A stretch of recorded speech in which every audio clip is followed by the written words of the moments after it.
This is The Big Breakdown, a long look back at some of the biggest stories we're covering for you at the Hidden Killers Podcast and True Crime Today.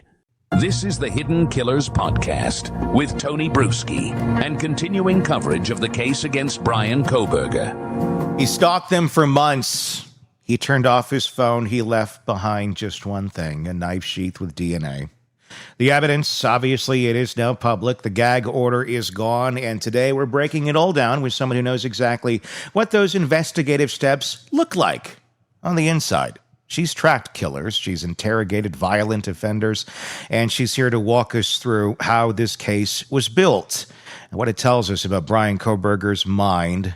We're going to dig into this with FBI Special Agent retired Jennifer Coffindaffer as we pull back the curtain on Bryan Kohberger. And in this first area, now that we know that he surveilled them for all this time, Jennifer, the house over 20 times, studied criminology, and left almost no physical trace beyond the knife sheath, what does it tell us about him from a behavioral perspective when it comes to trying to pull off this crime and what he did and what he did not do?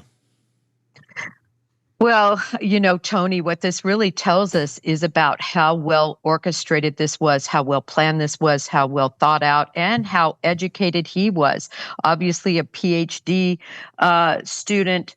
He has had so many criminal justice classes at some of the, finest criminal justice programs at DeSales and then also at Washington State University, which I think very much helped him in understanding what he needed to do to make sure he could pull off a crime.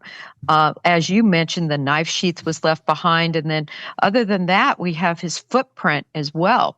That he left that was later found through an amino acid technique that's often used to bring up any blood or trace evidence regarding shoe prints and things. So, but other than that, you're exactly right. It showed that he was knowledgeable and he was committed to pulling off the perfect crime.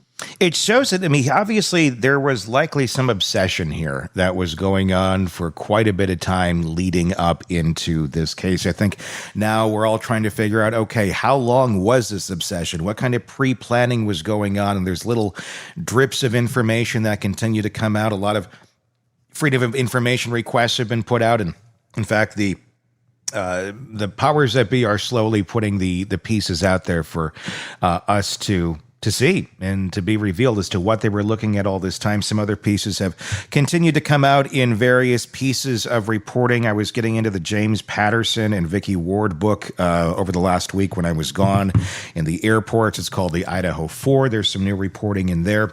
Talking about the surveilling that he allegedly did outside of those homes, being able to look in those windows, very detailed accounts of what you could see through those windows. And when we now are starting to look at the vehicle data and new pieces that are coming out, it is theorized that Kohberger was sitting there, not with a boombox outside of the window playing Peter Gabriel on it, but in a creepy white Hyundai Elantra, staring at a girl who was living her life, putting makeup on and off, getting ready for her day, getting ready for bed.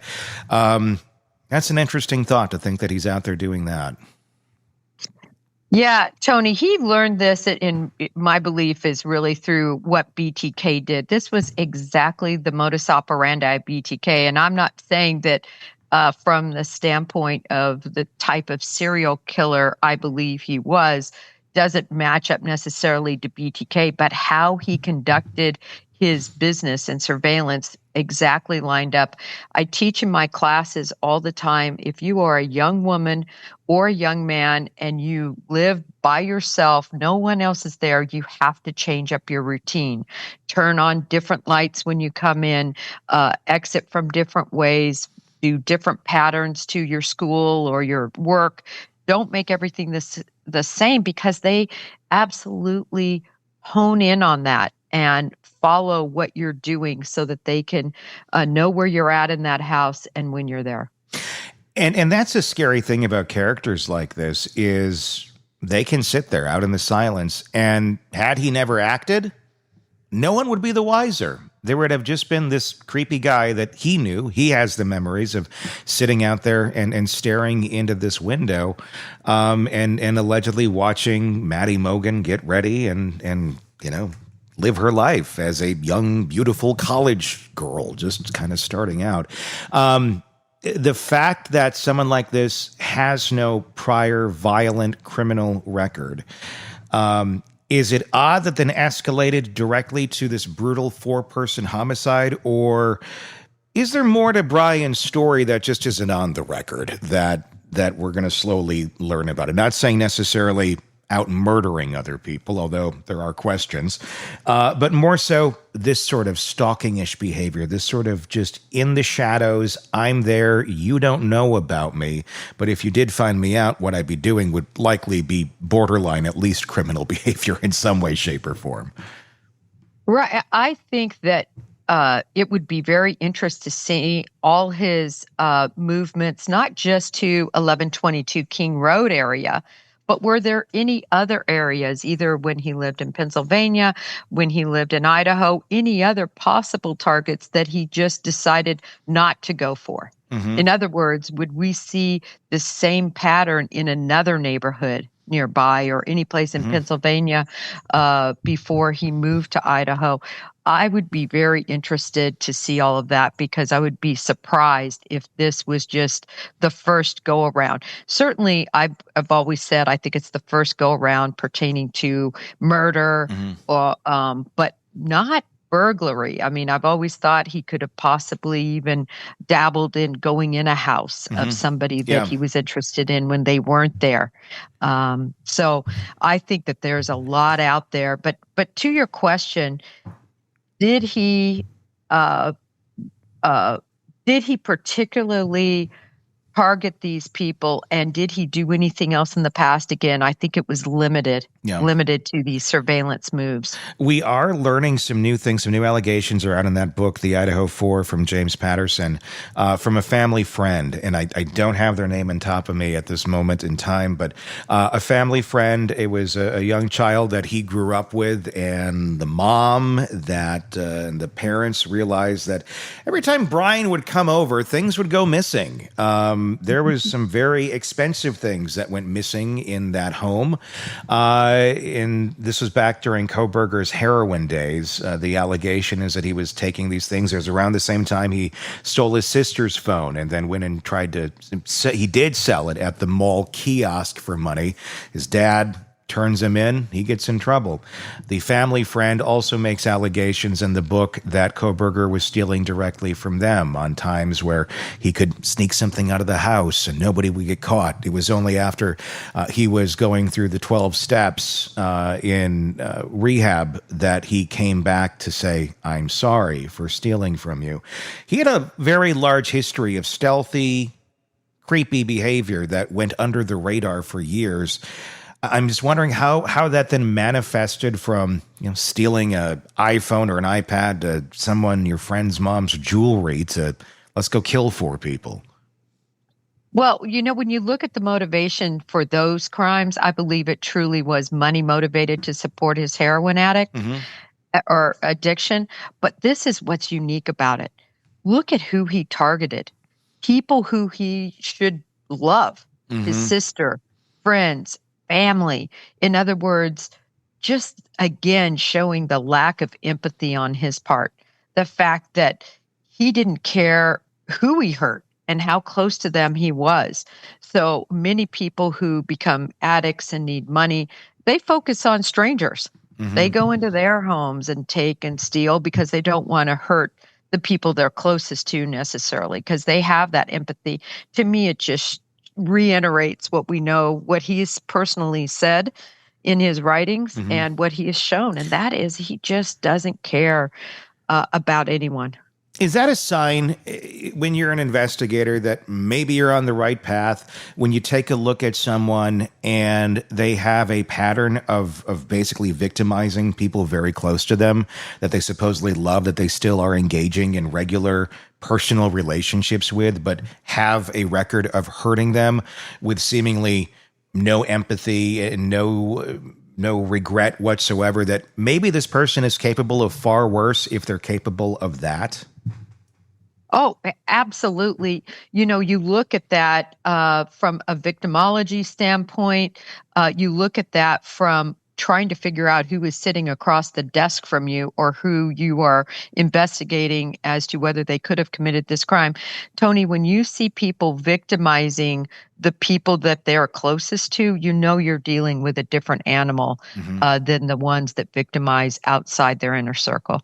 Do people like that? I mean, it feels to me, from watching a lot on this subject and studying the history of some of these folks, these seem like the type that are not going to change. This seems to be kind of embedded DNA when you watch or listen to Kohberger speak, or you've looked at some of his earlier writings and such. This is the animal. This is who he is. It doesn't seem like this is something that's going to be trained out of him, or something that does he even recognize that there's something wrong at this point? Clearly, he seemed to a long time ago, but I'm wondering at this point, does he? Is he made peace with himself?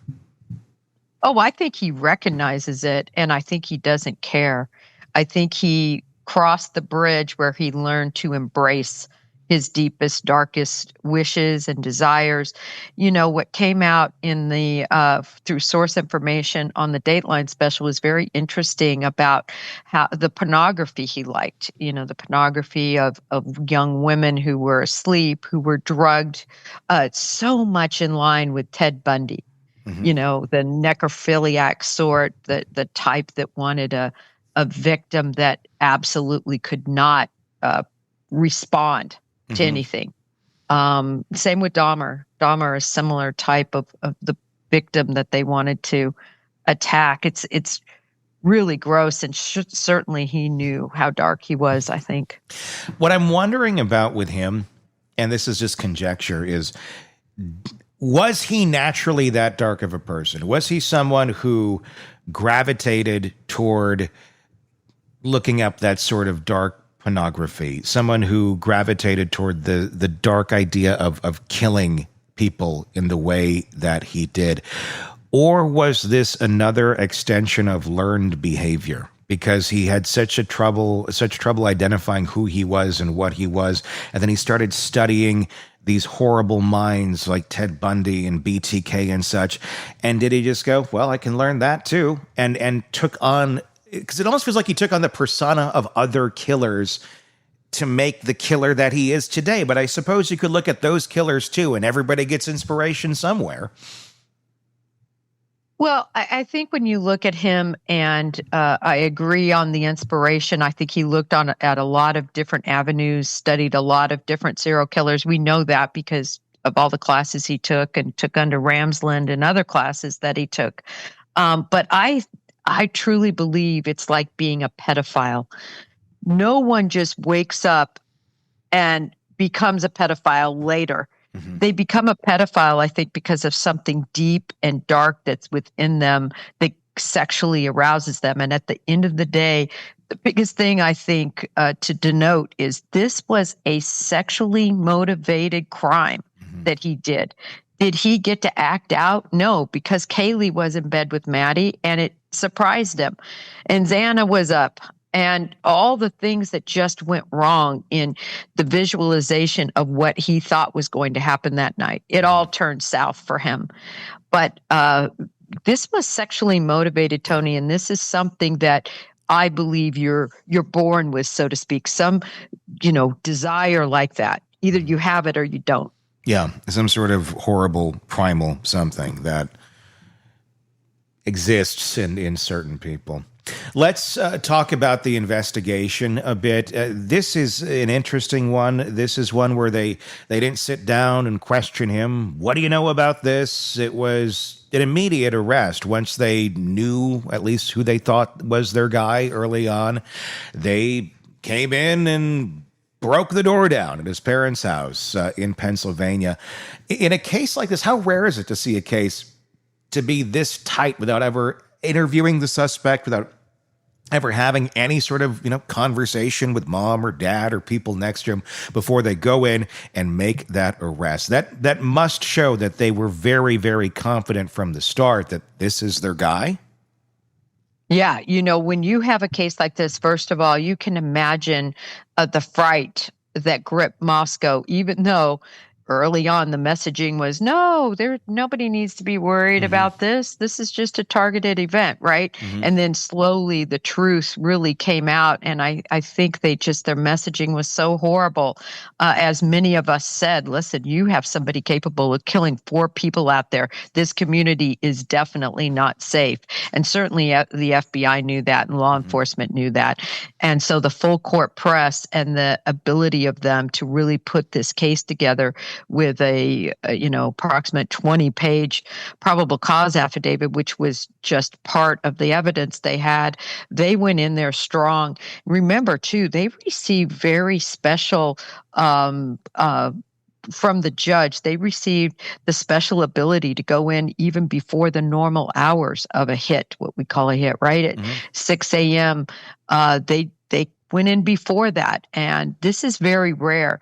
And it shows that they very specifically were so concerned that if they didn't have surprise and speed and violence of action, that in other words, they couldn't call him out. They didn't want to go out when he was awake and could perceive them. He could take hostages. He could kill his parents. He could kill himself and his parents. I Hmm. mean, there were so many terrible scenarios when everybody really looks badly and says, why was this a huge SWAT operation? Well, that's why, Tony. Hmm. They needed to get in and on him quick. They did try to interview him. And initially, he started interviewing with them. And then he shut it down and asked for an attorney. Really? Yes. Yep. Right away, they tried to interview him, and there were there was a spontaneous utterance made immediately upon arrest, where he said Yes. words to the effect, "Did you arrest anyone else?" Yeah. Yeah. And that's been huge speculation. Hmm. Remember, early on, everybody thought, "Oh, there's a co-conspirator." Some people thought, "No, that's a ruse." Bundy had done a similar ruse, Hmm. and then I really thought he was worried about his parents, Hmm. like harboring him. That's kind of what I lean toward. But I think any of those, the latter two could be possible. Also, him, throwing out the ruse. But I really thought he might have been concerned about his parents, the fact could that be harboring. But yeah, they did a very short interview, and then before he invoked his rights. One thing I wonder about with that, as we now look back on everything, and now we're going to see more that the gag order has been lifted, is did Kohberger try to steer the investigation anywhere else? Obviously, they only have the knife sheath there as far as his DNA on it, and now we're learning more about that footprint. But other than that, there wasn't a lot to go on from the beginning. And the fact that he's asking, was there anyone else? It does make you wonder a little bit. Did he have the foresight in this to try and point them in another direction? Obviously, he was trying to do that a bit, if in fact that was Papa Roger. On Facebook, that was saying, "Oh, the Honda might be a red herring." Was that a little too late to the game to try and steer the ship, or I wonder if there was other things that were there that I don't want to say were missed, but were picked up, and the investigator said, "Yeah, that's not evidence. That's somebody that's trying to steer us somewhere else." Well, the Papa Roger, right? I mean, certainly if that was him, he was trying to lead and brag and be grandiose and just like BTK did, Mm-hmm. and just like many others have been done, Zodiac and many others. They love to be able to taunt Mm-hmm. and to just revel in what they've done, only not been caught for. So the Papa Roger always made a lot of sense to me, but we'll see. Still, we don't really have that answer. I think we're going to get the answer. I don't think that's something that they would withhold the metadata concerning the IP address for that.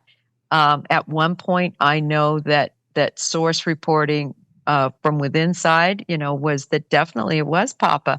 But since then, there's been other posts that have come out that many sleuths have said, "See, this is Papa again." I don't know. We're going to find out. whether he was Papa or not. I don't know how it couldn't be. I don't see how it couldn't be, or I guess someone communicating with him. That's the only other thing I could possibly think of, which I think that's a whole other road that there's no evidence really to go down. But how else would you have a caricature of yourself that looks pretty much exactly like you, putting out information that nobody knows, and nobody knows what you look like at the time? That just, I don't know. It just seems to defy any sort of logic, that it could have been anyone other than Kohberger. But at the end of the day, it still plays into the pattern of behavior, whereas BTK was trying to put letters out into the Wichita Eagle through a floppy disk. He's doing the more modern thing and putting it out there on social media. Are you surprised that the criminology students, in 2022 was too stupid to realize that there's IP addresses and that these sort of things can be tracked, which I'm sure has probably already been done by now, just not publicly released as of yet? Well, am I surprised? No, I just think he thought he would never get caught. There's always this delusion of grandeur that these criminals have. Mm-hmm. They really do believe they're the smartest guy in the room and that they have their tracks covered and that nobody's going to catch them. But, he put out two odd posts also, mm-hmm. One to do with, as I recall, an election and another school board election, I think it was, and another one. I actually contacted the people. I went down this rabbit trail, every single post he made, and I actually ended up getting into contact about one of the posts, and it never made sense because one, I think, was a California deal. It was a political deal. And mm-hmm. then there was another one, I think if I recall right, I called Missouri on. So there were some weird posts that Papa sent out at the same time that really made no sense. So was that an attempt to divert into other directions? I just always found it fascinating. And no matter who Papa ends up being, he would be the number one person I would want to interview on my podcast, other than if it's Bryan Kohberger, because I would never want to interview him. It makes you wonder if maybe that was, again, post-crime trying to steer the narrative, maybe a little bit of, overstepping, if you will, too, realizing, okay, well, I left the sheath. Maybe I need to press the gas over here a little bit harder since I messed that part up. I don't know. Anything seems to be possible in this as we're still learning more and more about it. Let's talk about the witness trauma. This is something that, if there is a good thing about the case not going to trial, other than the families, I know some of them are happy that they don't have to go through it. Obviously, the Gonzalez, and some others not so much. I hear both ends, and I understand both ends as best as I can. Not having, a child that was lost like they're going through. But the other big part of this is the ones that survive, the two roommates downstairs that don't have to go on the stand. Thank God. They don't have to be cross-examined by Ann Taylor. They don't have to have their legitimacy questioned. But you still have folks out there, and I think it's dying down. I hope it continues to die down, but there's always a big thing. What's going on with them? Why were they not calling 911? They're texting, I'm really confused, I'm freaking out. In real time, we're learning about all that, and we've learned in great detail about the accounts as to what went on that night, both in Howard Bloom's book and also in the James Patterson one. It goes into great detail. How did the FBI look at that initially? I mean, that is, I guess on the surface, a little bizarre. If you got two people in the house that are not dead and everybody else is, you're going to wonder. But they obviously have a way of sorting out trauma and fact from fiction, and strange behavior from traumatic behavior, and behavior of someone who's just gone through one of the worst moments of their life. How was it that they walked so quickly into saying these girls have absolutely nothing to do with this when we look back on it?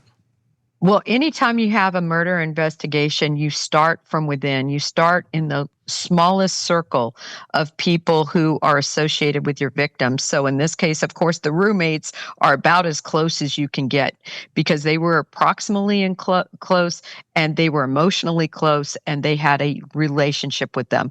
So you have to start breaking down, interview them, and then you corroborate what they say. Well, this was easy, or not corroborate, one way or the other, right? Either what they said makes sense or it doesn't from the independent facts. And in this case, it was easy because they had the cell phone information, they had the texting information. They were easily able to corroborate where these girls were in the house, what they were doing. They had all that information. So it was clear to them that they weren't involved in a murder at that time.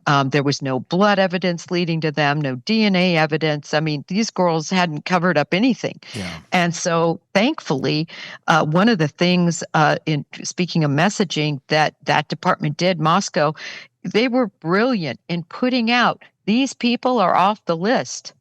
Leave them alone. They are not our suspects. And in so many times, in so many cases, we don't see that happening. Like the Sebastian Rogers case, just put out, no, they're not being considered anymore, whoever it might be, whether grandparents, people, whatever. And in this case, they did a great job because they saw what was happening. They saw the social media running wild and accusing all of these people of this murder. I mean, we even saw a professor that was accused of, and thankfully that social media person was indicted for that. So that's how they were able to do it, Tony. And you always start within, and it became very clear that the inner circle wasn't responsible, that this was a stranger type offense. That became clear really very early on. We live in a weird world with social media right now, and how anyone can almost say anything without a whole lot of repercussions. And it can be insanely damaging. We've seen it in this, and we've seen it in many other cases as well. And it's new territory where we have YouTube, where we have Facebook, where we have Twitter, we have TikTok, everything. It's all out there. Some of them are new, some of them are not. But in the big scheme of things, we're talking things that have existed really for 10, 15 years at the most, many of them less than that. And how quickly a rumor can spread and how quickly a life can be destroyed and a life can be ruined. Now, there's, of course, the balance of freedom of speech, being able to call something out and say, look, I think that someone should look here. And then there's, I'm going to call something out, but you're completely wrong on calling somebody out that has absolutely nothing against them. You're literally making things up or just going with rumors and repeating them over and over. Is this an area that we need to get better control of? Is there a way to get better control of it? I guess that's the bigger question. When you have these sort of things going on, because I mean, these kids' lives were turned upside down with the internet trolling and sleuthing, if you will, that wanted to go down the road of blaming these young girls and even some others. But it takes a long time, and it takes some money if you're going to try and go after them in a court of law. I mean, there are slander laws out there, but are they? Do we need to re-examine some of this when it comes to accusing folks of crimes publicly?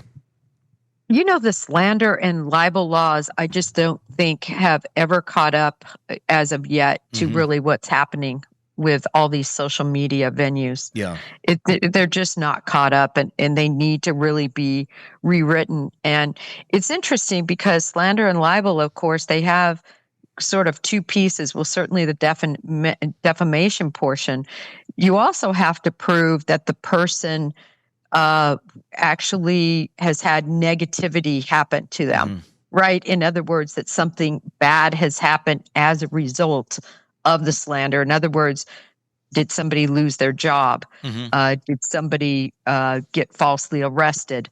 Was somebody kicked out of a neighborhood or something by a homeowners association? Something like that shows the quid pro quo, that the slander/libel lined up with something detrimental happening to them.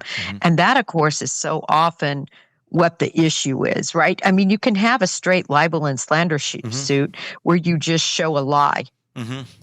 If you can prove it, this is the lie. Like Kash Patel recently filed a suit because a former FBI agent said that he spends more time in bars than he spends behind his desk on the 7th floor of the FBI headquarter building. Mm-hmm. And so Kash Patel has filed this suit against him, saying that's just a lie. And I'm sure he can show how much time he spent one place than the other. Of course, was that a tongue-in-cheek statement by that FBI agent? But sorry, I don't mean to digress. No. I just mean to say our laws just are not lined up with what happened to these kids. Yeah. For somebody who followed this from moment one, they went after Jack, the boyfriend of Kaylee Goncalves, hard. I remember saying, "Oh my gosh, if this is the evidence you're going to use, you would never make it as any sort of investigator if this is what your, the stronghold of your case is." Yeah. Because she called him in the morning. Those of us who have been young ladies and had a crush or maybe on a breakup, and you have some cocktails and you love call your interest ad nauseum. That doesn't mean he killed you. Yeah. And Dylan Mortensen, because she didn't call 911. Look, none of us could have imagined the atrocities that took place. We still don't know the full breadth of those atrocities, but none of us would have said, "Oh, I think I saw somebody in a mask. What is that going on with that? I bet you my 4 roommates have been murdered." Yeah, not a thought that would go through anyone's head whatsoever. Let's talk about maybe now. Yeah, maybe now. Maybe Tony. now, and also maybe now too. And I don't know. I don't know what this is. This has been something I've always done through my entire life. Lock your doors. Just lock your doors. I don't care where you live. I don't care how big a city, how small a city, how safe a town. It's just kittens that live outside of your home and nothing else. Lock your door. And I know their lock was broken and they're college kids and they don't think about it.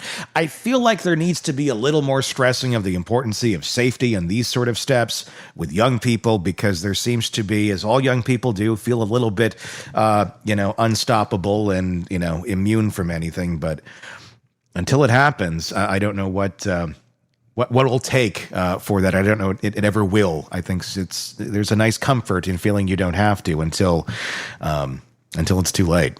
But that was a big point in this one. Let's talk about the motive here, and the void that still exists, at least as of now. We haven't, as of we're recording, the sentencing has not taken place, but when he did admit to the crimes, it was just a yes and a no type answer. What else do you think we're going to find out here? Do you think that we're going to learn more from Kohberger about what his motivation was, and how he acted on it, why he acted on it, or is this going to be something that is going to go to his grave, or he's going to wait for his place and time to reveal? I just, just personally, I don't believe the motive is this difficult. I think the motive is he's a sick individual who was the wallflower of life, that wanted to be this amazing, grandiose, loved figure, and he absolutely dreamed about and fantasized about for years, killing a woman who was asleep, who was beautiful, who meant his thought process, and attacking viciously and then sexually assaulting them. I think that's the motive. But your question, I think, is, are we going to hear it from Kohberger's mouth? Yeah. And my point is, I don't trust anything he would ever say. I think he will definitely, if it is made available, he'll interview someday with probably multiple people. Hopefully someday he chooses the behavioral science unit of the FBI. Actually, they're called BAU now, analysis unit, because that's where the information is really important to put in their catalog of information, so that, purportedly you can identify when things like this might come. But Catherine Ramsland was his guidance counselor, taught him in 4 classes, and had a serial killer, I believe, right under her nose, and had no idea, as she well admits. So, I still think it's good to chronicle it to understand these people. Mhm. But I don't, I'm convinced that you can never see somebody and say, oh, there's one right Yeah. there. He's going to do it, because I think there might be a lot of them out there, but they never act. That's what I'm wondering about. We were talking earlier about the kind of the peeping Tom-ish type character early on, where he was looking in the window and such. There's probably a lot of that out there that we are never aware of, that do exist to this day, but they never go further. And that's the scary part of just being aware of your surroundings and what's out there. But how can you be aware when someone's out of reach and a bit out of sight, but they're still lurking? It's a scary thing to know that it might be out there, and that in reality the odds are fairly high that they are out there. When we're looking at Kohberger's, lack of admission of any sort of motive, but we're trying to understand where he was coming from, where his mind went so far off. Is that something that really does serve a purpose to hear, if not just for the families to hear the twisted world of Bryan Kohberger, or is it just, as some would say, just the rantings of a madman? This made sense to me because that made sense to me, but in the real world, it doesn't make any sense whatsoever. I think in the right hands, meaning in the behavioral psychologist hands and in the hands of they like to call them profilers, Mm-hmm. but people who actually spend their life's work, like a Dr. Gary Mercado, studying mass murderers. Mm-hmm. I think this information is important to them so that they can get a true analysis of the psyche of people. A lot of these people end up otherwise dying and never say a word. And Mm-hmm. I think this way you have an analysis in a totality from lots of different people who are cut from the same cloth that they can talk about, because people are interested in it. Yeah. But I'm not sure, and not to be cynical, but I just don't know that, other than it being sort of interesting, intriguing, however you want to call Mm-hmm. it, trying to get into the mind of somebody like this, I don't think it has practical application for prevention, sadly. Yeah. Maddie's injuries and all the injuries of everyone we're learning about more and more. I know you've dug into that a little bit more. What has been found out? What has been released now? And what does it tell us more about, without getting into super great detail, I mean, the brutality of this, and really just showing, I guess, more of the mind of where Kohberger was on this. This wasn't just let's run in and stab people real quick. This seemed to be like there was a target, there was intention, and there was a lot of rage. Well, I think where the rage even more intensified was, imagine you have thought about this for years and you've planned it. You bought your K-bar months and months prior to this. You've been planning this moment that was supposed to be the most cathartic, beautiful moment, your first kill. I mean, I'm just saying what he was thinking. And I'm not trying to be poetic. No. It's like, speaking from his view, you're probably like, Jen, we're not talking about your wedding. It's like the Wonder Years from hell. Yeah, it's just sick. Remember and you go when? And there's Maddie laying there exactly how you want her, sound asleep, passed out. And then, oh my gosh, there's Kaylee there. So your entire dream, your vision, what you want is completely ruined now. That's how I see it. Mm-hmm. I think, obviously, cut Maddie's throat and then went on to deal with Kaylee in the most brutal of ways, because she woke up and, I think the gag marks have been talked about, which would be on the sides of the mouth. Mm-hmm. I don't think this was an official tie-up with a gag. I think this would have been done with his hand. Some people are saying the knife sheath, there was DNA of Kaylee on the knife sheath, that he could have put that in the mouth. But for those of you who have been in a fighting dirty situation like this, I think he just used his hand to shut her up. And if you do that, you can see you're not going to get bit doing that and cause that. Remember, this would have been all happening very fast. We know he beat her about the face. Now we're hearing her nose was broken. I had not heard of her nose being broken before recently, nor about these gag marks. So those are the two sort of new things. We knew she had been beaten about the head. We knew it was brutal because she put up a struggle. And I think he was particularly enraged at her, not because she was the target. Remember, the target was slit the throat and have a sexual interaction. This was something different. She ruined his plan. That's how I see it. Yeah, the anger came in that form because it stopped him from being able to do allegedly what maybe he wanted to do. That would have made this more, on the surface, a sexually motivated crime. I know there's been some that have said this wasn't, but I mean, at the end of the day, it truly was. You don't have to go that far. There doesn't have to be any sort of rape or sexual interaction to go on for it to be a sexually motivated crime. Right. And while I figure or believe he was an incel, I do believe that. I think he was involuntarily celibate because he couldn't get the girls that he wanted to be involved with him sexually. So I think he was an incel from that standpoint. Yeah. But I don't think he was an incel from the standpoint, and I know I disagree with the book that's been written in this vein. I agree with a lot of the book and disagree with this point. This was not that. This was a sexually motivated situation like a Bundy. That's how I see it. I've always seen it that way. I don't see it as a copycat of the Roger incel that went off and murdered in that way. I mean, he murdered people he knew in his house, and he went on a rampage. That was not this. This was a stealth, well planned out, horrible, vicious attack of a fledgling serial killer. Had it just been the one, and this is just speculation, had he just got the one person that he was targeting and got out of there, I wonder if we'd be talking about him today. I wonder if he would have gotten away with it. I wonder if, because there was the others there, that is, the crux of this, that was the downfall that he didn't see coming.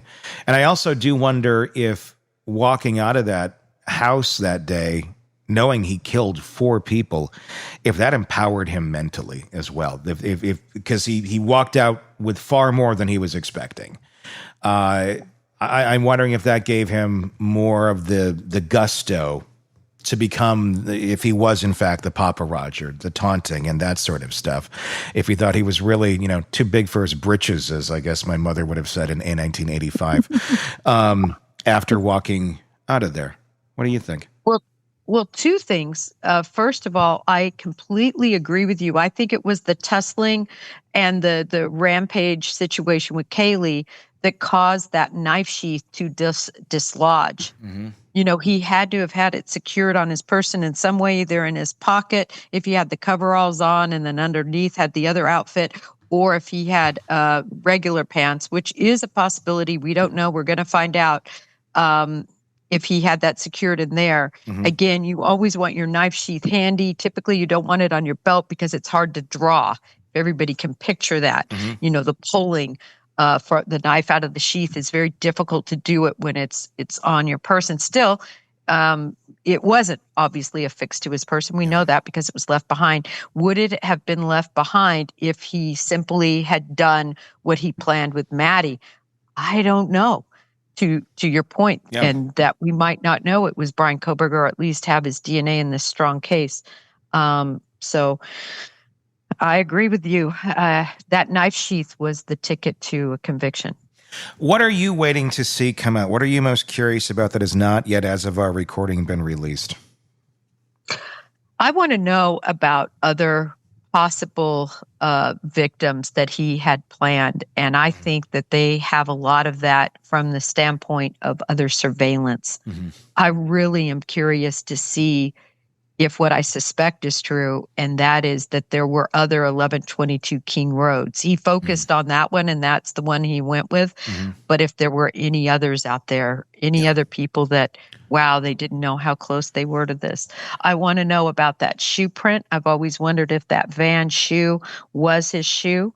I want to know what size it was. I think he was size 13, if I recall correctly. Don't hold me to that. It could have even been a 15, but I've posted on the shoe size.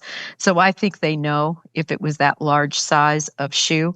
I want to know, I really want to see the interviews of both Bethany and Dylan, the detail of it all. I mean, we have such snippets. They interviewed them multiple times, and those are going to be long, long 302s. Yeah. I would love to see all that information. I want to see the FD 302 of Bryan Kohberger that was began and ended. I want to see the exact video surveillance entirety of exactly pinpointing where he was, where he parked, where they have him. I know they might not have it precisely, but they're going to have it pretty close. I want to see the different bandages. I want to learn sort of from him in terms of the true how he planned this and exactly what he did to get there. Well, here we are, the end of the week of the sentencing of Bryan Kohberger, and we have more questions because more information has come out. And there, of course, was the sentencing itself, which was very interesting, very emotional. I mean, that whole thing ran the gamut of emotions. Here to discuss the sentencing, and here also to discuss some of the new pieces that we've learned since things have been unsealed. Robin Dreeke, retired FBI special agent, chief of the Counterintelligence Behavioral Analysis Program, and also author of this book, Unbreakable Alliances. Go get it wherever books are sold. I have a library on the front of my desk now of your books, of Siobhan's books, and I just, I know. You're so kind. We mentioned so many books on our show, too, because it's not just what we take in the world around us, but in order to gain, knowledge, background, and context, we have to keep consuming other information. So, and just like we consumed Howard Bloom's book voraciously when the night comes falling about the case. And then also I'm just finishing up James Patterson's book. Which is a different take. I know it's not where we started the show, but it is a different take. It's more of a story because James Patterson's a storyteller. He's did the editing, I think, for the writer. But it's a different way to approach an understanding of the case. And it's more about the individuals involved that in all their nooks and crannies and their life arcs, all of them individually. So it was a good read. I think it supplements Howard's book really nicely. It does. I mean, there's like 100 some chapters in that thing. But spoiler alert, they're not super long chapters. Like they're short chapters, but there's 100 some chapters. So, I'm about like chapter 70 or so right now on that one as I'm working my way it's through. Funny. It's this unwritten competition I'm trying to beat. It is. I know. I got it. And I'm like, I'm reading this book right now. Like I'm starting it too. Yep. As he's on the plane flying back, I'm like, no, I'm going to beat you. I was listening to it in the airport. I was talking to my family and had one ear in with the book. Yeah, I remember you said you're on chapter 50. It's like, I got it moving. Yep. There you go. So let's talk about the actual sentencing the other day. We were on together for a bit. And then eventually it did wrap up with everybody giving their parts, and the star of the day, I think, not that anybody should be a star of this, but the one who I think made the most impact, and the most not only impact to everyone out there watching, but to Kohberger most importantly, and to herself being able to get this out off of her chest, for lack of a better term, Olivia Gonzalez out there. And you see where it came from once the whole family talked. It's like, oh, I get where they learned this. It was powerful. What was your thoughts on that, and just how she eviscerated him, and how do you think it read to Kohberger? Like you, Tony, I'm watching this live with you, and I've watched victim witness statements before, and it started out exactly like I thought it was going to. Gut-wrenching with the roommates, with the people that love those beautiful children in their lives. It started with Kohberger sitting there stone-faced, just unimpacted by anything, right? And then the Gonzalez got up there. And when the dad turned the podium towards him directly, and then, like you said, when Olivia got up there and completely eviscerated him, and that's the only word that can come to mind, because I think what they did as a family, and they've been on a tear since the beginning of this, and they've been very open and vocal about it. And Olivia as well. Patterson's book talks about her quite well, about what she was doing on the Facebook groups and pages and stuff. They did such a deep dive on not to tell the story of what they lost, but to make his life miserable as possible. And I mean, when you're listening to not just Olivia, but her dad, the mom, and just all these people involved, you can see, and I've never seen this before, that they're going to spend the rest of their lives both living and making his a living hell as much as they can. It was profound is what it was. I've never been inspired by victim witness statements before. I was inspired listening because they knew how to hit him. It's like, I think they must have had consultants that they talked to about how to make an impact with a psychopath, because really that's what they did. You know, they didn't say, woe is me. They didn't say, I mean, she just went at him as a human being.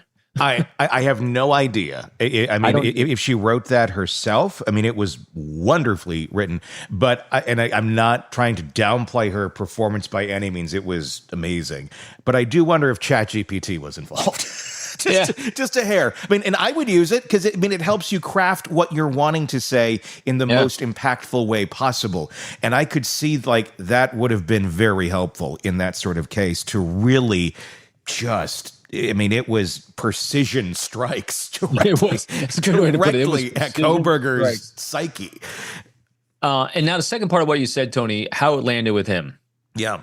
Hard to tell. You know, he is predictably unresponsive, unemotional and everything. But if we're going to project onto him what we are theorizing him in high levels of psychopathy, again, not licensed clinicians, no testing done, whatnot, but the words that she used to diminish his academic prowess, to attack him as a man, to attack him in all these different areas, because the only thing that motivates someone that has high levels of psychopathy, as we've said numerous times, is a sense of grandiosity and superiority. And that's what she attacked. Very, very, like you said, precision strikes on absolutely everything. It wasn't the woe is me. I mean, you can almost see him. Boy, you can't see it because he didn't give anything. But when all the other victim statements were so emotionally delivered, and gosh, they were so powerful, and you could almost think that someone like him was probably just eating that up because he's just that horrible. But then when she came in there and flipped that script, I don't want to say she victimized him because he's not a victim, but she made him feel like a victim. She put him in his place. 100%. I've never seen that before. It's quite done so well. So if she did use ChatGPT, good. I don't care what. Good. I don't care how she did it, but whatever she did, damn. I mean, that was amazing. What she did. Many people, many family members, people in the courtroom noted, and even Olivia noted, she said to Bryan Enton of News Nation that he was clenching his jaw and he might have forgotten to blink. Others noticed the same thing, specifically when Olivia was addressing him. And I noticed that too. With the others, you could tell, like, there was almost like I don't know, I want to say jovial, but he was just I felt like he was eating it up from the very beginning. And then when she came on, you could tell. I mean, and the fact that he did tighten up, his jaw's clenched and his eyes are not blinking. What do you think was going through his mind? I mean, is any of that resonating with him? Obviously, his prism is so different than everyone else's. So it's like, how is he taking this? Is he just getting hurt and then just lashing out in his brain at her and just calling? I mean, or is it just, I mean, is it confirmation over and over of what a, pathetic human being he actually is? And it's just, being pounded in again as he had most of his life. The thing that, again, projecting trying to use that deep empathy with someone as vile as this, kind of reversing it as he was taking it. And you made some great points, and Brian Enton has always been on top of this. You know, if we saw deviation from that very, very nondescript baseline of his with the jaw clench and everything, it means that he was hearing the words she was saying, and it was changing his thought pattern, most likely for the negative, because those are those tightening and stressful reactions he's having. Now, the way I was interpreting, using that deep active, context of him from that position, we said this before too, before the sentencing, was that the shame of the verdict in this, where he gets life and not death sentence, was that he has hope every day of change. He has hope of being able to pursue a degree. He has hope of being studied by others because people are so interested in him as this psychopath or as this serial killer wannabe or all these things. And what happened was, every word she was using, every statement she was making, she was taking that away from him. She was diminishing that. In other words, the only thing I was thinking that might be going through his mind was all those things he was actually looking forward to, gone. Yeah. And so he might have been playing that forward a little bit, like listening to those words saying, hey, as soon as this is over, as soon as I suck in all your remorse and all the impact I caused, I got a great day coming tomorrow, because I'm going to go here and I'm going to do all these things and people are going to want to talk to me. And she completely erased that. And she demonstrated, not just for today, and Steve, the dad as well, you could tell that they're going to spend the rest of their lives ensuring he never has that moment of glory or fame that he thinks he's going to have. And I think he could sense that. I think he could feel that. And I think he believed it. Yeah, I think that's going to come as a little surprise to little Bryan. Another big little part. Bryan, that's a great word. Yeah. Little Bryan. Little Bryan, yeah. Another big part of it, Steve Gonzalez is up there, and we talked about it very briefly during that break, but I want to expand on it more. There was a lot of people who were calling for prison justice in the victim impact. I've never seen it that many times in a row. Everything from sodomizing him to killing him behind bars. And it came up a lot from a lot of people. I'm wondering how much Bryan Kohberger has contemplated that being his future. Or if he thinks he's just going to be back there, writing a book and taking interviews and all of that. I wonder if he's considered, you are going to eventually have to interact with people here. They will put you into Gen Pop at some point in time, and there's a big target on your head. And you have a family out there ready to fill canteens, and a world, I would say, that's ready to fill canteens who's followed this case for whoever is the lucky person that takes him out. That's a great question, because it resonated with me as well. Matter of fact, it's because we do so much true crime, and because you can look at your search, things that you put in Google and everything. I actually precluded myself from putting into Google this morning. Can someone actually do, from the outside, like, can Steve Gonzalez actually put a hit on Bryan behind bars, and would he be prosecuted for it? I mean, I was really curious about it as well. Yeah, so I mean, I'm curious about this as well, but I was afraid to put it in the Google machine to find out. That being said, though, I would have been 100% on thinking that, that's a likelihood. But at the same time, how often does that happen? How often does that happen? It's like, me, I'm always going for data and baselines on frequency, commonality, and I don't know. I just don't have any data points on. I need to do some deeper research without triggering Google to come at me. Yeah. But I'm also curious about. He's a scary guy. He's a little scarier than I thought he was going to be, because that one jailhouse report we had of the one guy that was going to hit him or got pissed off at him, and then Bryan's reaction to him was creepy scary. Yeah. So it'll be really, really interesting, if anyone wanted to give him the time of day again, to kind of see if anyone's willing to engage him, just because, I mean, he's a cesspool. He is a cesspool, but I don't think he's that intimidating to a lot of people behind bars. No, I don't think he's intimidating. Again, it's just the if. You just don't know what he's going to do. Like that would be the thing. You just don't know what that mind is going to produce, and then what. That was also in the jail, not in the prison population, which is very different. Yeah. So I think his life, I think what he got during the victim statements in the sentencing was not the rosy life he thought he was going to have. That turned dark for him than I think he anticipated. Yeah. Thankfully. Yes. I mean, I don't know that this has ever been I mean, I've joked about it over the years of like somebody should start a business, Canteen for Kills. I mean, it's totally insane and illegal, and you couldn't actually do it. Like you're literally like it would be a hit machine, but you can't do that. But I mean, I suppose if you were to literally be in contact with a prisoner, I mean, all that shit's monitored, obviously, and you were saying, "I'll fill your canteen" directly in a letter. Yeah, you would be charged with murder, with ordering. But if you don't do it directly, if you're just in the ether like this, and people are like, hey, I wonder what that... I would bet people would fill the canteen of whoever does that. Not like, go do it, but just that person knows damn well they will have canteen for the rest of their lives. They'll be the Snickers king if that happens. So, and here's what I can envision happening more likely than not. And this is what was really, again, I don't know, was part of the design or not, or is just manifesting because of it. I love playing these things forward from the actions we've witnessed and had. Right now, whoever watched inside that prison, who's in population, watched his sentencing, is thinking to themselves, without anyone filling anyone's canteen, without anyone reaching out to them, is thinking to myself, I can be a hero. Yeah.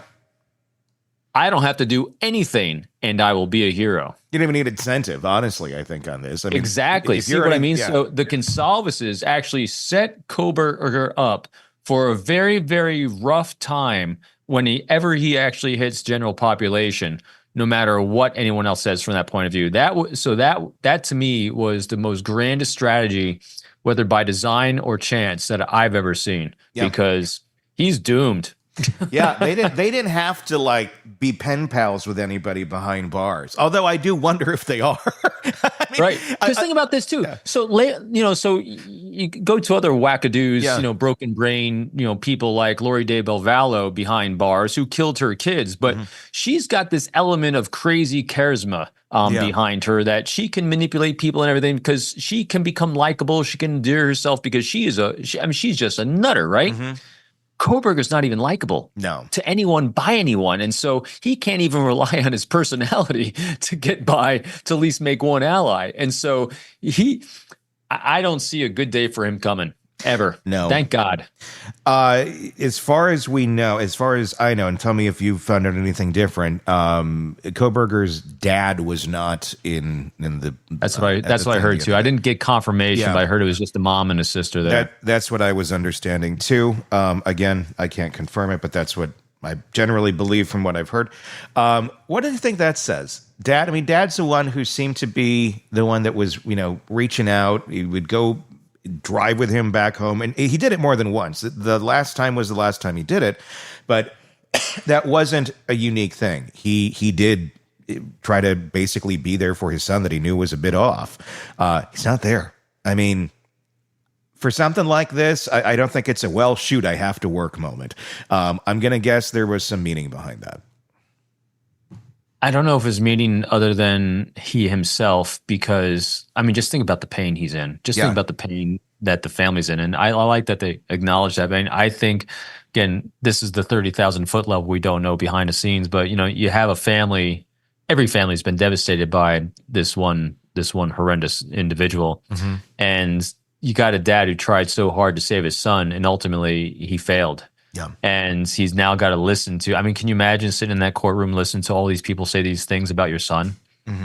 I don't think it was a statement. I think it was unbearable for him, potentially. And the other thing that struck me that Kohberger was actually communicating with his mother so much behind bars. You really start wondering, what are they communicating? Because I thought about that a lot. What do you say to a son who's admitted to doing these horrendous things? The only thing I could think of was, you try your best to put yourself in a similar situation, as horrendous that is. And I think the only thing that you really can talk about is what you're going to do, what your days are going to look like, how to deal with this kind of person, kind of like we all do with our own kids, as they're facing the challenges in life, kind of dismiss the actions they took, because if you were going to choose to keep contact with your son, what are you going to talk about? You're going to talk about survival. That's it. And I guess it is very much a personal decision for them, but I don't know that I could if I were in their shoes. I don't know either. I think I would be, you're done. I'm like, you're dead to me. That's why it's really weird the mother was in so much contact. Yeah, that's what makes it weird. It's like, why? Like, what you're there for your little boy who did these horrible, horrendous things, and he's a monster. He can barely communicate as it is. And he's really no longer who he was as your little boy. The only stupid analogy I have in my head is, Chucky. Star Wars now. Yeah, that. But I'm thinking Star Wars. I'm thinking little Anakin Skywalker all of a sudden turns into Darth Vader and he's dead to everyone. He's, the person he was gone because he chose this dark path. And I think the same thing here. Yeah. It's hard. It's hard. It's horrendous to say, but to a family member, he's dead. I don't know that there's any benefit to the living to be in contact with Bryan Kohberger, even if it's your kid, your brother, whatever it may be. I don't see how that is a positive thing in anyone's life whatsoever. I would feel like they're dead. They are clearly not human, not on a level that one could communicate with any benefit.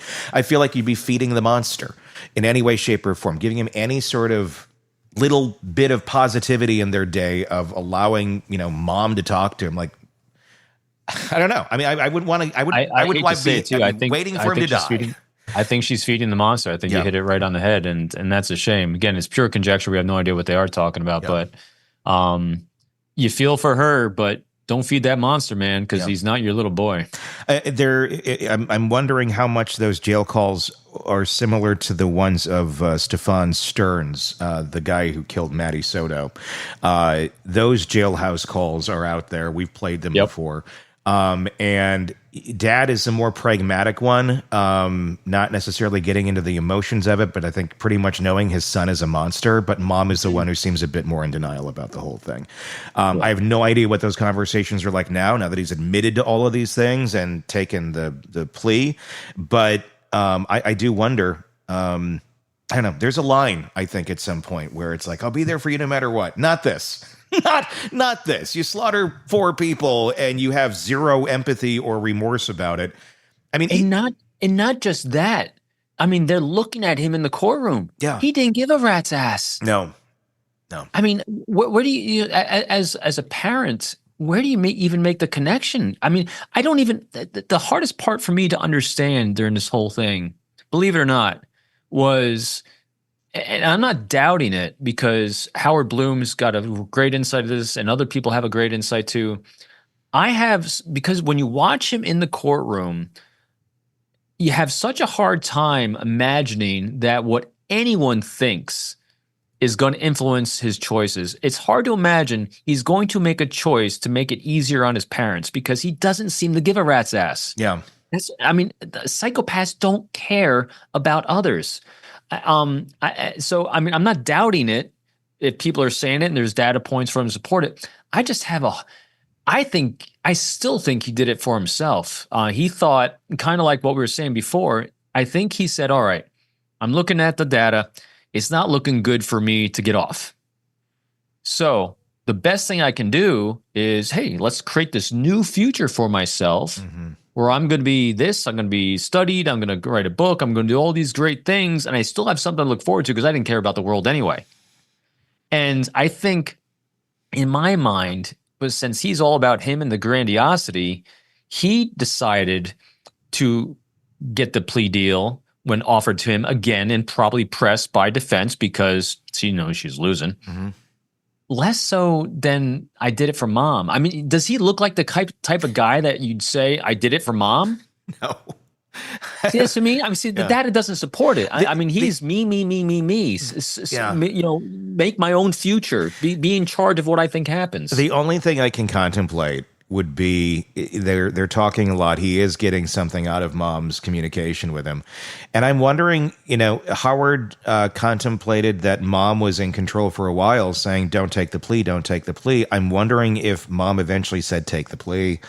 And if you don't take the plea, I'm not going to be able to continue talking to you anymore. And I wonder if he saw that as like, that's his own, that's like the only little lifeline, the only human being on this planet who still has a inch of empathy for him. And even she was, I don't know, this is just my conjecture. I wonder if she's the one that drove it. And it wasn't in a way of, I'm going to take the plea to protect my mom, but mom maybe said, I'm going to withdraw any contact with you. And that was the carrot on the stick that made him do it. Because that would be a me move. That would be well, that goes away. I mean, right. and maybe she just, she knew, they all knew he did it. And I can see that. For the best, for the good of everyone, just take the plea. Just do it. Otherwise, you're going to get killed. So I'm gonna differ on the language for the good of everyone. He don't care about everyone. He's for the good of himself. Yeah. Because I think you hit it right on the head there. So if the mother influenced it, is because of the impact it was going to have on him about not having some sort of validation from the only person left on the entire planet until you get the friggin' groupies that are now going to want to talk to him. Is his mom. So yeah. And that's why she's feeding, like you said, she's feeding the beast. Yeah. And that's where that beast. Yeah. You got That's right. Gonzalez will take care of the entire thing. Exactly. The wheels are already in motion. They set it in motion. They can just sit back and watch a show at this point. That family.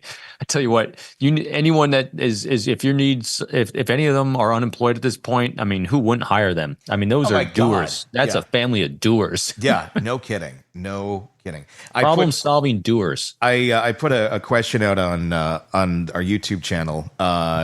Will Bryan Kohberger survive prison? If not, how long before prison justice takes him out? I just posted it like right as we began talking here. I haven't got any responses on it yet, but it'll be interesting to see what the general take is on all of that. Yes, it will. Boy, it's gonna. I thought, Tony, we were gonna be done and over with this, but the Gonzalez is really, they're not gonna let it hang. I mean, you see families that are so traumatically impacted as victims through these horrors, and I don't think I've ever seen anyone go on offense as much as this. No, this is, you're on a mission. I'm on a mission from God to take you out. They were not victims in that courtroom at all. No, they definitely brought it. New information has come out in the case against Bryan Kohberger. This from the unsealing of many, many documents, the police reports coming out, and there's a lot more to come. It's basically just a matter of how quickly can they get this information into a public forum that's adaptable to be consumed. Some of the pieces that have come out are very interesting, and I think it almost challenges a little bit the idea that Kohberger just happened to decide on that house that night. There's reports from Kaylee Goncalves that she thought she was being watched while walking her dog. Other roommates hearing noises, seeing a shadowy figure nearby the house leading up to this. There's other things as well that we can get into. Do you think it was Kohberger? Do you think this was part of his stalking that they, I mean, obviously we knew he went by the house all those times. We don't know what else he did, but I'd be very curious if he entered that house prior to this actually taking place and had a bit of an idea of its layout. They had a door that was broken that got off its hinges, literally, like 9 days before all this went down. I think there's a good possibility of it. As human beings, matter of fact, every time a tragedy like this happens, and I'm doing some news thing other than yours, one of the things that cops always ask the public to do is be diligent. Mm-hmm. And so a lot of times what I'll do is I'll try to define for people what diligence looks like. And what diligence looks like is, hey, everyone pay attention to what the baseline normal is around you. So that when something deviates from that baseline, you're going to say, hey, that's a little different, and you pay attention. Mm-hmm. Because as human beings, we can get that what I call the spider sense or tremors in the force, or when something looks different. And so what we're seeing with some of the reporting we're seeing is that the girls were seeing some tremors in the force, some deviations from that normal look like. So something or someone was causing that deviation that gave them a little bit of a creepy off feeling. Mm-hmm. Could have been Kohberger? Yes. No doubt. Could have been other creepy people? Yeah, because there's a lot of creepy people in the world, especially if you have a house that's got high traffic in the area. Yeah. So it could be a lot of things, but I would not rule out that it could have been Kohberger, especially since, and I'm still holding with this, he went to Idaho to murder. That was part of what he wanted to do because he bought the knife before he went out there. I think it was in his mind that he was going to do some sort of crime like this. Part of the next phase of that was identifying victims and identifying location. I think he was collecting data points on both simultaneously. I think the venue itself created an opportunity because it was so open, because it had high traffic area, because it represented, if symbology comes in at all, represented the things he couldn't have, and that is being included with people that liked each other. Then you also had the girls, obviously, well liked, well out there, and also, up in the room where you could see, not Maddie, it was it Maddie? That you could, that she, it was Maddie. He was Maddie, by her window. So which is alluded to a lot in the James Patterson book, right? That he would sit outside the window. This is the conjecture of Patterson, that he would sit outside that window and watch her, and I believe it. That makes total sense. It also makes more sense too of this amping up in behavior where he finally did go into the house, where we don't have anything. There's no evidence that he was on social media following them or anything. One would think at this day and age that, if you got a thing for the girl, and obviously it's more than a thing, this was obsessive stalking, but if you're the obsessive stalker, you'd be on their social media. You'd be looking at the pictures of them. I guess one could say, maybe he was and it was just erased and he wasn't necessarily following. There may have been that. There's ways I'm sure one could do that and really never show up in a history. So I would wonder if that existed, but he certainly wasn't following them. But I think it was more physicality for Kohberger. I think that looking in that window, that old way of being creepy, old school creep rather than new school creep online. He was following that, and he's sitting there and he's watching and he's fantasizing every day, and this is how he's consuming that fantasy of his. And then at one point it breaks, and he can't. He has to go in. He has to do something. But it does make me wonder: was this planned for that night, or was this someday when the moment's right, when it strikes, I'm going to strike? And I wonder if this just happened to be the night that he just couldn't hold it back and chose to go in, and then is utterly shocked that there's all these other people in there. Or I'm assuming he thought Xana was sleeping, and I don't think he anticipated Kaylee being there. Right. And I think that plays out a bit, too, in what we've later learned now about the brutality of all of this. Yeah, and the brutality of it really kind of struck me as well when we were trying to identify this arc of his, because the one thing I wasn't really seeing until we've seen some deeper dives and some releases is that arc. And Howard alluded to it as well, and his arc is the rage arc. Yeah. And even though he didn't do anything as violent as this, there was a rage arc. And so here's my conjecture. He went out there with the intention of, I'm going to eventually do this because I want to experience this because of the emotional need and whatever whatever he wanted to do to impress people, all that we've talked about. But I think as he's going through and being that teaching assistant, and it's ramping up, that anger and rage is ramping up because he's not being recognized. He's being, turned in for being creepy. He's getting counseled. He's almost being thrown out of the program. It kind of reached that crescendo as he's already stalking this area out because he's identified the house. He's identified people in the house. And then all of a sudden we have this snap moment. He's like, his anger and rage bubbled over. So he then was ready to start executing, and this is the execution. That's why the brutality, especially with the first victim, 70 stab wounds? It's up. It's high. That is rage, pure, unadulterated rage. And so it's got to come from somewhere. And that was the escalation. It was a rage escalation, I think, was probably coming from his time as being a teaching assistant, and also just being lambasted and sucking at that. Well, and sucking at this too. Literally, yeah. I think my guess is he went in thinking he was going to get to Maddie, and there's gonna be an essay, and he was gonna kill her. Or I don't even know, maybe not even kill, maybe just that and get out and be masked and get away. But he gets confronted by all of these other people. And even the plan he had gets screwed up. And I can almost like picture it in like a movie type way where he goes in, he thinks he's going to do this. And all of a sudden, just that look he has about him, that blank stare, like, oh my gosh, he's met with reality that wasn't exactly what he thought it was going to be. And he's like just going nuts, just anybody who's in his way. And they screwed it up. I feel like the excessive rage in this case was more so because even this plan he messed up. And so he just went to town, and I'm not trying to be crass or anything, but he just went crazy on these people because of that rage, because again, he was stopped and his plan went to shit. And why is that? Because these people were there, not because he shouldn't be in this house doing what he's doing, but because they got in his way.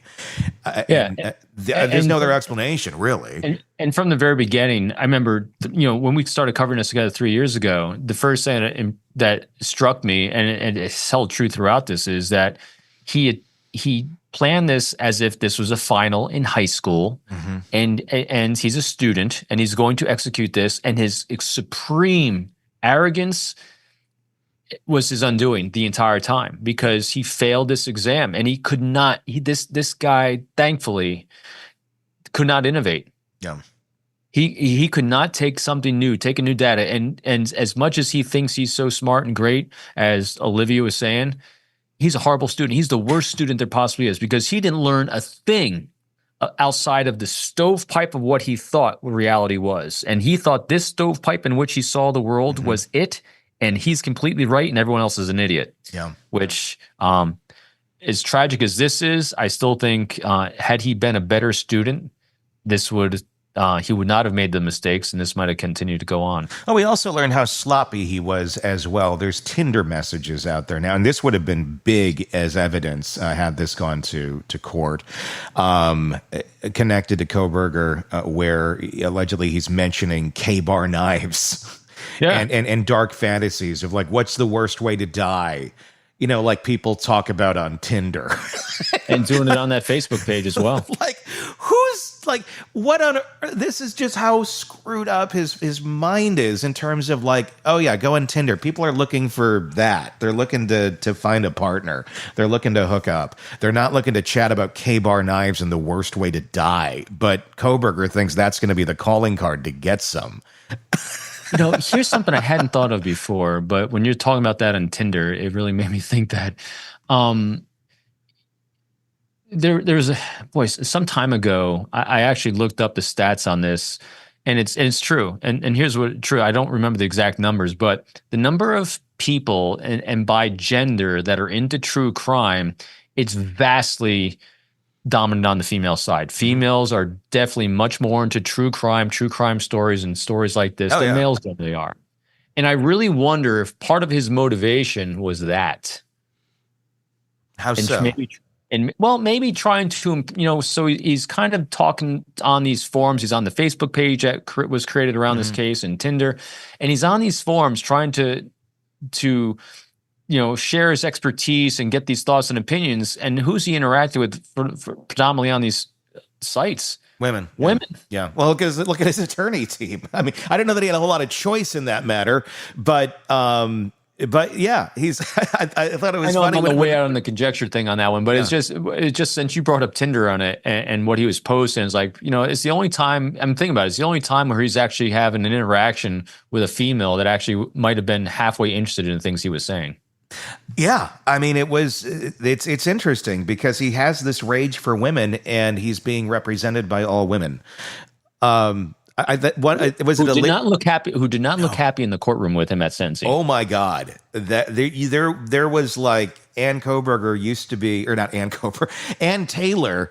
I know, I always forget her name. Ann Taylor. She was visibly like, I'm sitting a little bit further away from this guy this time. Like he's not there. It wasn't like it was in the hearings. No, it almost. You felt. I felt for them. Yeah. To a degree. They did their job, without a doubt. Shame. It felt like shame was just leaking out of them. Oh my God. And I don't know who the assistant attorney is on the other, on Kohberger's left. Yeah. But I saw her smirk when Olivia started talking and Steve Gonzalez started talking. I did too. There could have just been me trying to see what wasn't there, but I was watching them when they were eviscerating him, and Anne was, again, she kept her head down most of the time. I thought I got a little nod or two out of Anne when Olivia was letting him have it. Yeah, like, especially when they were talking about like prison justice. I swear to I could be wrong. I was watching it, in real time, and I think I saw a little bit of, please take him off this planet. Oh, it was really good. Because, I can't imagine, like, I asked Bob Motta this the other day, defense attorney. I said, Bob, what is she thinking right now in that courtroom from a defense attorney standpoint? And he said, I know exactly what she's thinking. I saved my client's life, and I did my job. Right. And she did. That was her job. She succeeded at doing her job. The question at the end of the day is, okay, yes, but you're a human being too, and you're hearing all of this horror that your client that you so, desperately saved the life of did these horrible things. Do you feel good about yourself? I mean, it's your job. That's why we have defense attorneys. I'm not against defense attorneys, but I guess that comes with the territory in something like this. I've never done a deep dive on this, and I'm sorry, when dealing with Ann Taylor. She wasn't court appointed, was she? She was.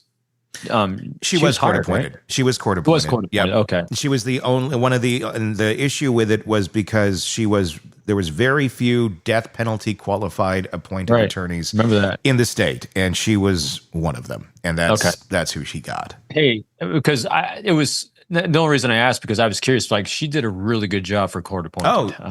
But she's a super good at, but to be a death penalty qualified attorney, you're going to get a good one. It's not a speeding or a petty crime or something. So you're getting a hard job for her, huh? Yeah, you get the best of the best there. But I would feel, I don't know. I would think I'd be bathing in Purell for days after all of that, because it was just so extreme. You definitely got to believe in the law more than you believe in people, I guess. Yeah. Yeah, it's good they're out there. As much as it's like, they're like, no, there's wrongly then you have those ones people that represented Richard Allen in Delphi. Exactly. You have people that are wrongly convicted. Obviously, that's not the case. Not the case here. Oh my gosh, no. The K-bar knife, obviously, the sheath left behind. We still don't know where the murder weapon is. We don't know exactly how the hell he got in and out of there with as horrible and gruesome as this scene was, without leaving a trail behind him. I think that's still a bit of a mystery. I don't know how you physically do that. How do you get out of there without leaving a trail of some sort? That to me still kind of defies a lot of logic on this. I think the greatest thing he did for his planning was that. Mm-hmm. I think his OCD behaviors were actually helped him in that sense. Mm-hmm. From what I understand, again, some of the leakage we heard about the car was that it looked like the car had been totally disassembled to get all the blood splatter that could have even been out of there. But yeah, so the one area he did a good job in, and it's only one, was that, to have no DNA whatsoever after he created a disaster zone of blood splatter and DNA all over the place, to have none that could be tied to him.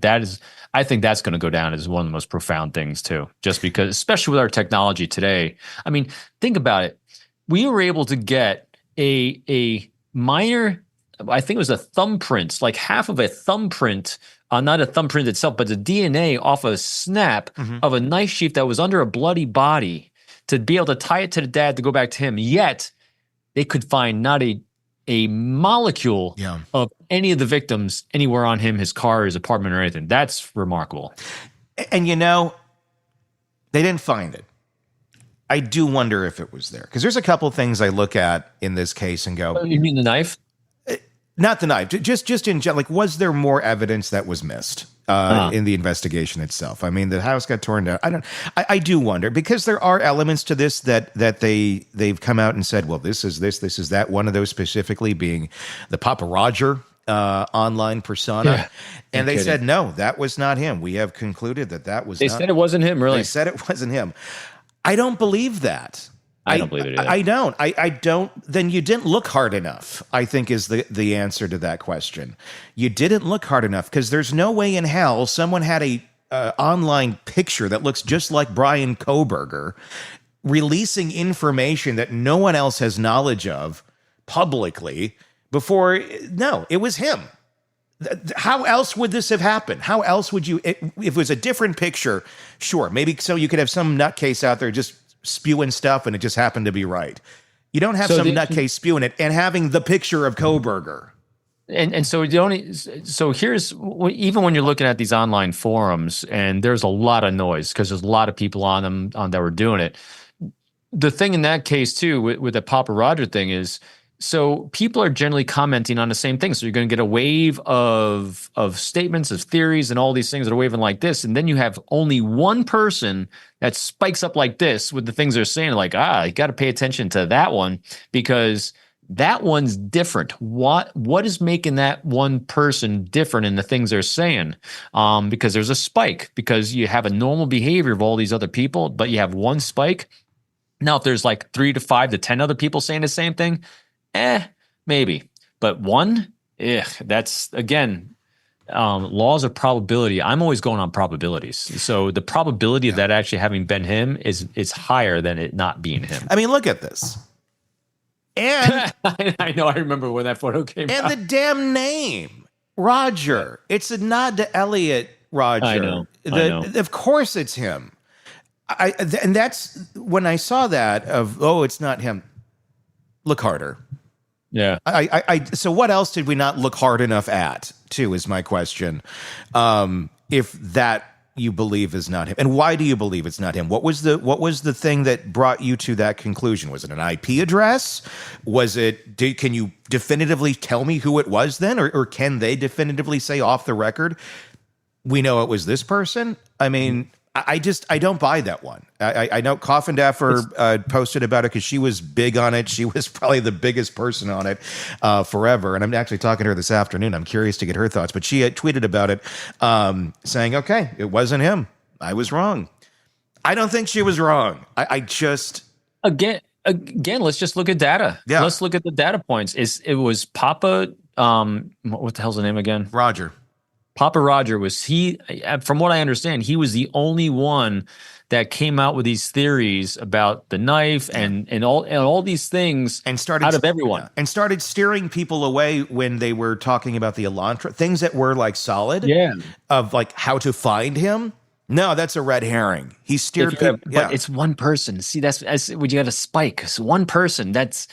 I have a hard time steering away from one person. So here's what you do. Mm-hmm. So now I'm in law enforcement and I got a spike like that. That's where we focus all resources and guns on that one. Mm-hmm. And you flush that out until you are 100% convinced that that's not the person. And you can then explain it, with whether it's in the moment where, at the time or in the documents that we should be getting now. So with the gag order lifted, one thing they should be able to do, if it was indeed not him, is show you exactly what they did to say it wasn't him. Yeah. I mean, you have to name the name of who it is, obviously, but why? It's not just it wasn't him. Why? How was that not him? Because right. I have very little faith in other cases that you're not going to be able to recognize people like this if you're thinking that this is not him. And so if it's not him, how come the person that actually is, with all the notoriety they could have for being so spot on, how come they haven't come forward? Exactly. Well, and this too. I mean, the man was obsessed with being other people because he was such a shitty human being himself. I mean, that's the thing. I mean, American Psycho. We called that right away with the Oh, picture of him. This one with the shower. Very and there. It's in the shower. I mean, it was a breadcrumb. Well, it's also a self-made. It's a self-made trophy. It is, and it was him trying to be elusive. I mean, he didn't know the picture was ever going to get out. That was for him to look at and go, ha ha ha. But if anyone ever did find it. Yes, it's a nod to Psycho. It's a nod to American Psycho with the getup. It's a nod to Norman Bates. It's a nod to the thumbs up Bundy. I mean, it's all this. And yes, and there's Papa fucking Roger. So it's him. I mean, this was his propensity to do this, and he probably still will do this from behind bars. There's going to be more of him trying to emulate other people. I think he's going to go down BTK's road a bit, and really try to communicate and have some sort of dialogue with people. I think so. Part of what I think one of the reasons he took that plea deal is because he saw he could be another BTK from behind bars. Exactly. The problem is, BTK is a lot smarter. He's a lot smoother, and he's a lot more congenial. Yeah. I mean, literally, as horrendous as BTK is, he's a more likable guy than Kohberger. Yeah. And so Kohberger's. So what I envision Kohberger trying to do is BTK like things, and he's going to fumble the ball. And that's the thing with this too, and that's a good point. This kid has always fumbled the ball on everything he has. So what is there to study about Bryan Kohberger at the end of the day? Honest to God. I mean, I get like Olivia said, he's nothing but a wannabe. He is. Because, look, BTK is worth studying. There's a long history of his shit that he terrorized Wichita for like decades. Ted Bundy's worth studying. All these people who had a lot of reps, who got away with it over and over and over again and manipulated people over and over again, they are worth studying. Kohberger didn't manipulate anybody. Kohberger was an idiot. Oh my God, it just struck me because all these other people, like BTK, Ted Bundy, and all that, they were original. Yes. He's not. Kohberger's a mimic. Like, other than studying him as a mimic, there's nothing to study here. He wasn't good at what he did. All right. He wasn't. He sucked at being everyone else. Yes, he sucked at being himself, and he sucked at being everyone else. Yeah. He just everything. And it's because of the way his mind works. I just don't know what there is to study here. And I'm glad there are people like Catherine Ramsland out there who I'm sure will hopefully, get to do a little insight on this. And I hope they take the judge's lead on it, who says, "Hey, study him, but don't release it. Use it in academic circles and things like that, but give him no notoriety." It's going to be out there. It'll be a book. We know that's going to happen. But I just don't know that there's any depth here. It was a very perplexing case to watch. It was outrageous of what he did, but he ain't no Ted Bundy. He's not BTK. He's a student. He got away with it for a short period of time, like less than a month, and then he left a ton of evidence.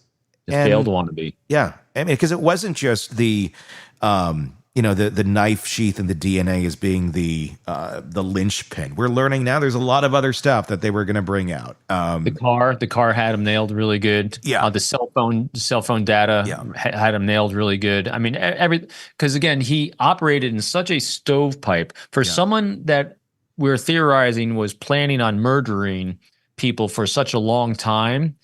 And we've said this before, people shouldn't, what they're failing at is they're planning the murder and how to cover their tracks of the murder.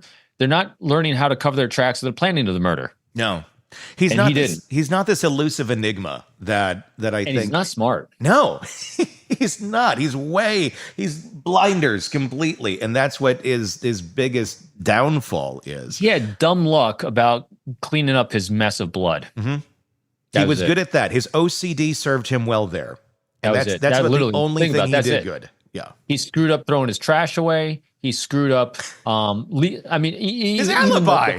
No alibi. It was funny. Even the Facebook page, reading James Patterson's book about them kind of poking at who leaves a knife sheath behind. Who doesn't have it at least on their belt? I mean, how? Like, would you carry a knife in the knife sheath? I mean, what the hell is it not doing on your belt? What? Like, why is the sheath off of you? Why is like, it off there? Yeah. And then Papa George's or Giorgio. Roger, yeah. Papa Giorgio, his Vegas Giorgio. vacation. I know. Papa Giorgio. Papa Giorgio's response was that, "Well, you're going to walk in there with a knife unsheathed." He was so stupid he wasn't even getting the point. No. Moron. Jail records. This has been interesting to learn about what's been going on behind bars. Reporting he's obsessively washing his hands dozens of times a day, taking extended 45-minute showers. I didn't know you could take extended 45-minute showers in prison. Like, and you might not want to do that after a while. It might not be a good thing. I think it'd be like get in, get out. But he's doing that. There's also reports that he has a very bizarre sleeping schedule, more reminiscent of Dracula than a human being. Sleeping during the day, staying up at night, all night, and it's disturbing to the other inmates because it's like, what the hell is this guy doing?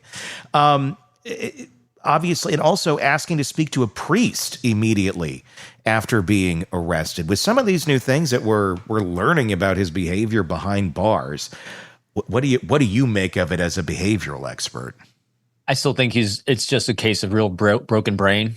Yeah. And broken brain comes, it's not just in him killing 4 kids. It was broken in a lot of different ways. I think sleep schedules, his whole just think about this. The thing that causes people to do things is massive chemical imbalances, and chemical imbalances in the brain are going to manifest in a lot of other areas, whether it's sleep, melatonin production, and then seeing a priest. Remember, so the first thing that I thought of when you said see a priest is he's still seeking and needs stimulation of some sort, because that's the whole reason, I think, part of the reason why he wanted to kill someone is kind of get the stimulation that he wasn't getting. He gets no emotional stimulation. He told his father about that early growing up. And so I think he's doing his best to try to keep doing something to trigger some sort of emotional response someplace in his brain. And maybe seeing a priest was going to be his way of doing it. It definitely ain't for repentment, because he doesn't give a rat's ass about that. No, I'm like, how does religiousness play any role in his, unless it's a twisted brain? He very well could. He could. Yeah, but also, Rex Heuermann saw a priest too. Yeah.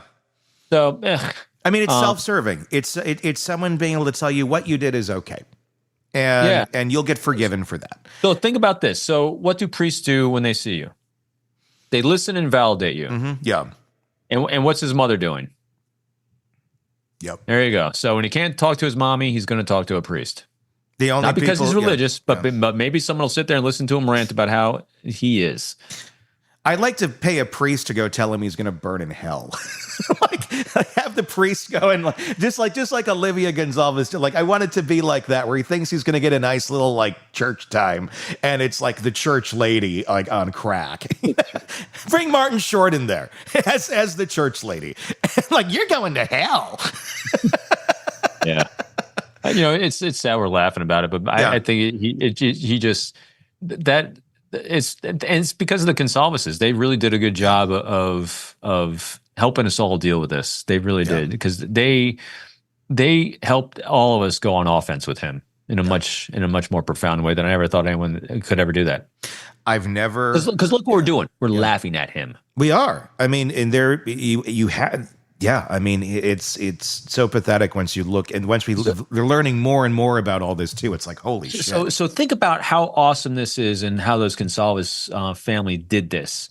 Had we only listened to the heart-wrenching, amazing, profound stories of the impact of the survivors, of the other roommates, and all the family members, we'd be sitting here most likely talking about them, the people that were lost, the impact, and what a horrible human being he is. Meanwhile, we're riffing off of what the Gonzalez's gave us about what a pathetic human being he is. Yeah. And so it's enabled people like you and me and the rest of the world to poke fun at the piece of crap of a human being that he is. And he's going to get nothing but that for the rest of his life. Good. Yeah. I hope you found us on your iPad, Bryan. Yes. Wouldn't that be great? You suck. Your time's coming. There's a lot of people that want to, fill their Big canteen. D's coming for you. Big D is on the way, Brian. Want more on this case and others? Then press subscribe now and don't miss a moment of true crime coverage from Tony Brueski and the Hidden Killers podcast.